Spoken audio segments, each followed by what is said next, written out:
Welcome to The Explainer. Today, we're talking about how a global crisis completely flipped the world of DJing on its head. And our guide for this is someone who didn't just study this whole shift, he actually lived it. We're diving into the work of Dr. Ronnie Rodas. He's got a PhD in information technology, but he's also a live streaming music video DJ who goes by the name Video DJ Rontech.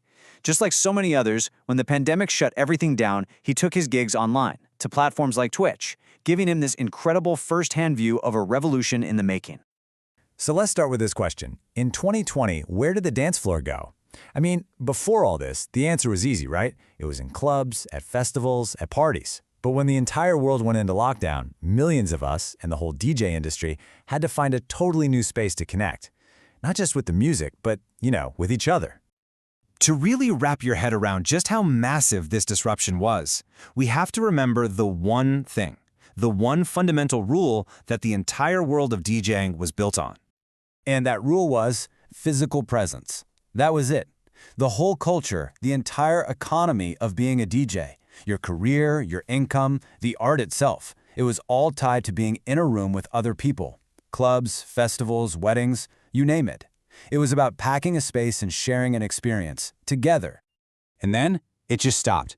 I'm not talking about a slowdown. This was a full-on, lights-out, global shutdown. And it happened so fast, in just a matter of weeks. Almost overnight, all of those essential physical places just vanished. And that left this huge void for audiences, and honestly, an existential crisis for DJs. So with the stage gone, DJs had to improvise a digital one. And let's be clear, this was not some planned gradual transition. It was an emergency pivot. It was a mad scramble to get back in front of people using whatever tools you could get your hands on.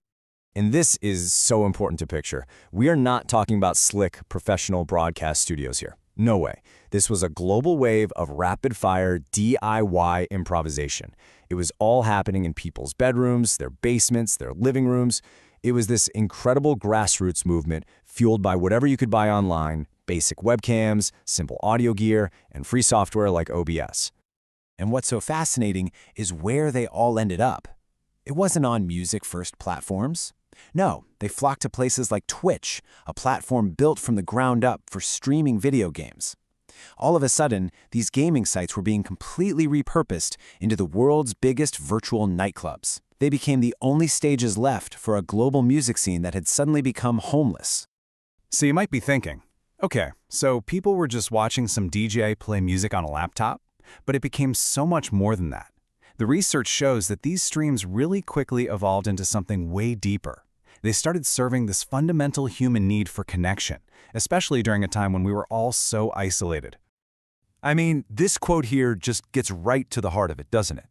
For millions of people, these streams became rituals. They were appointments you kept. If you were one of those people who turned your kitchen into a dance floor on a Friday night, well, you were part of this massive, unspoken cultural shift. It was our way of clawing back a little piece of normal life. And this brings us to a brilliant concept from the research, the lonely raver. I love that term. It just perfectly captures the paradox of the whole experience, right? The feeling of being physically by yourself in your room, but at the same time feeling deeply connected to thousands of other people through the music and, of course, the live chat. These weren't just passive broadcasts. They were living, breathing, interactive social spaces. Okay, so you have this amazing, vibrant new scene built on pure improvisation and community spirit. But it was all standing on a very, very fragile foundation. And that foundation was about to get a serious reality check. And the problem was the big one: copyright music.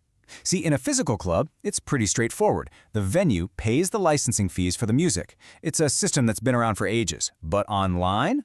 Whoa.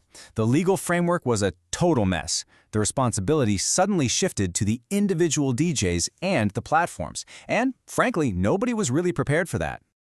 And of course, as these streams got more and more popular, the music industry took notice. By the middle of 2020, the labels started unleashing these massive waves of DMCA takedown notices. That's the Digital Millennium Copyright Act. All of a sudden, streams were getting muted, archived videos were being deleted, and channels were getting copyright strikes that could get them banned for good. The whole party was suddenly at risk of being shut down.